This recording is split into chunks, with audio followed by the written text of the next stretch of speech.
श्री गुरुचरित्र अध्याय 9 श्री गणेशाय नम. 19 सिद्धाचे वचन. नामधारक करी नमन विनवितसे कर जोडून भक्ती भावे करोनिया. श्रीपाद कुरवपुरी असता पुढे वर्तली कैसी कथा. विस्तारुनी सांग आता कृपा मूर्ती दातारा. सिद्ध म्हणे नामधारका पुढे झाले अति कौतुका. तया ग्रामी रजक एका सेवक झाला श्री गुरुचा. नित्य श्रीपाद गंगेसी येती विधीपूर्वक स्नान करीती. लौकिक व्यवहार संपादित्याती त्रयमूर्ती आपण. ऐसे एके दिवशी श्रीपाद येती स्नानासी. गंगा वाही दाही दिशी मध्ये असती आपण देखा. तया गंगा टकाटक रजक असे वस्त्रे धूत. नित्य येऊन असे नमित श्रीपाद श्री गुरुमूर्तीसी. नित्य त्रिकाळ येऊन या दंड प्रणाम करून या. नमन करी अति विनया मनोवाक्याक्रमे. श्रीपाद गंती रजकासी कार्य नित्य कष्टतोसी. तुष्टलो मी तुझी भक्तीसी सुखे राज्य करी म्हणती. ऐकता श्री गुरुचे वचन गाठी पालवी बांधी शकून.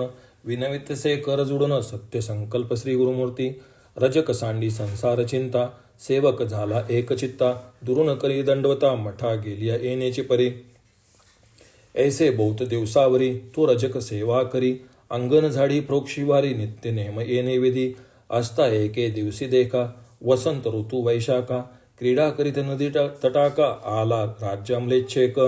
स्त्रिया सहित नावेत आपण अलंकृत आभरण. क्रीडा करीत गंगेमधून येता त्याने देखिला. सर्व दळ दोन्ही थडी अमित असती हत्ती घोडी. मिरवता ती रत्न कोडी अलंकृत सेवक जन. ऐसा गंगा प्रवाहात आला राजा खेळत. नाना वाद्ये असे गरजत सेवे येती थडी असी. रजक होता नमस्कारित शब्द झाला दुष्टित. असे गंगेत अवलौकिकत समारंभ राजाचा. विस्मय करी अतिमानसी जन्मोनिया संसारासी. न देखिले सौख्यासी पशु समान दे आपला. धन्य राजे याचे जिने ऐसे सौख्य भोगणे. स्त्रिया व श्री अनेक भूषणे कैसा भक्तेश्वराचा. कैसे याचे आर्जव फळले कवन देव आराधिले. कैसे श्री गुरु असती भेटले मग पावला ऐसी दशा. ऐसे मनी चिंतित करीतसे दंडवत. श्रीपादराय कृपावंत ओळखले त्याची मनवासना. रजक मने स्वामी आसी देखिले दृष्टीने रायासी. संतोष झाला मानसी केवळ दास श्री गुरुचा. तपे आराधुनी देवासी पावला ऐसा अवस्थेसी. म्हणून चिंतितो मानसी कृपामूर्ती दातारा. ऐसे अविद्या संबंधेसी नाना वासना इंद्रियांसी. चाड नाही या भोगासी चरणी तुझे मज सौख्य. श्रीपाद मने रजकासी जन्मता रभ्य कष्टलासी. वांछा असे भोगावयासी राज्य तमवृत्ती. निव्वावी इंद्रिये सकळ ना तरी मोक्ष नवे निर्मळ. बाधा करती केवळ जन्मांतरी परियेसा. तुष्ट व्हावा इंद्रियांसी तुवा जन्मावे म्लेच्छवंशी. आवडी झाली तुझ मानसी राज्य भोगी जाय त्वरित. 19 स्वामीचे वचन विनवी रजक कर जोडून. कृपासागर तू गुरुराज पूर्ण उपेक्षू नको म्हणतसे. अंतरतील तुझे चरण द्यावे माते पुनर्दर्शन. तुझा अनुग्रह असे कारण ज्ञान दान द्यावे दातारा. श्री गुरु म्हणती तयासी वैदुरानुग्रही जन्म घेसी. भेटी देऊ अंत काळाशी कारण असे आम्हा येणे. भेटी होताची आम्हासी ज्ञान होईल तुझे मानसी. न करी चिंता भरवसी आम्हा येणे घडेल. अनेक कार्य कारणेसी अवतार होऊ परियेसी. वेश धरुनी संन्यासी नाम नृसिंह सरस्वती. ऐसे तया संबोधनी निरोप जाई देती म्हणून. रजक लागला तये चरणी नमन करतेसे तयावेळी. देखोनी श्री गुरु कृपामूर्ती रजकासी जवळी पाचारती. यम भोगसी किंवा पुढती राज्य भोग मज सांग. रजक विनवित श्रीपादासी झालो आपण अपरवयासी. भोग भोगिन बाळाभ्यासी यौवन गोड राजभोग. 19 रजकाचे वचन निरोप देती श्रीपाद आपण. त्वरित जाई रे म्हणून जन्मांतर भोगी म्हणती.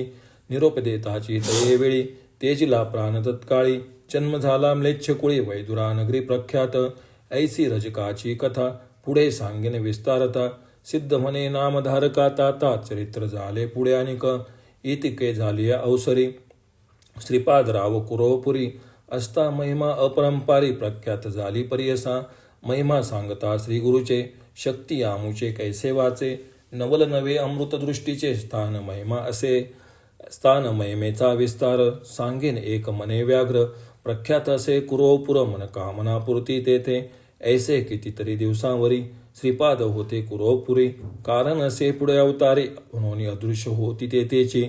आश्विन वद्य द्वादशी नक्षत्र मोगराज परियेसी श्रीपाद बसले निजानंदेसी अदृश्य झाले गंगेत लौकिकी दिसती अदृश्य आपण कुरोपुरी असती जाण श्रीपादराव निर्धारी जाण त्रयमूर्तीचा अवतार जे जन असती भक्ती केवळ त्यासी दिसती निर्मळ कुरोपुर क्षेत्र अपूर्व असे प्रख्यात भूमंडळी इति श्री गुरुचरित्रामृते परमकथा कल्पतरो श्री नृसिंह सरस्वत्योपाख्याने सिद्धनामक संवादधारक संवादे रचक वर प्रदानम तथा श्रीपाद निजानंद गमनम नाम नवमाध्याय श्री गुरुदत्तार्पणमस्तु श्री गुरुदेव दत्त श्री स्वामी समर्थ।